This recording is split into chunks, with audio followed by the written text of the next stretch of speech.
Pierre 1, versets 3 et 4 nous dit: « Comme sa divine puissance nous a donné tout ce qui contribue à la vie et à la piété au moyen de la connaissance de celui qui nous a appelés par sa propre gloire et par sa vertu, lesquels nous assurent de sa part les plus grandes et les plus précieuses promesses, afin que par elles vous deveniez participants de la nature divine, en fuyant la corruption qui existe dans le monde par la convoitise. » Derrière toutes les promesses de la Bible, il y a le grand projet de Dieu.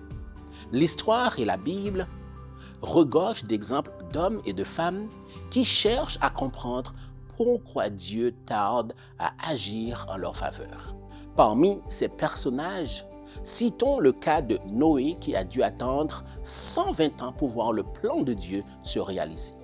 Qu'en est-il d'Abraham qui a dû attendre longtemps pour voir la promesse d'avoir un fils se réaliser? Ou encore Joseph qui a séjourné en prison, sans compter les nombreuses péripéties qu'il a dû rencontrer avant de comprendre vraiment le plan de Dieu. Parmi les réformateurs, citons Martin Luther, Jean Hus, qui ont longtemps espéré de voir la propagation de la Bible dans la langue du peuple.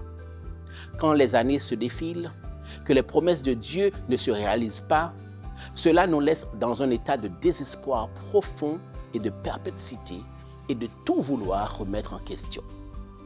Quand une promesse de Dieu tarde à s'accomplir, je t'invite à t'assurer que cette promesse est vraiment de Dieu.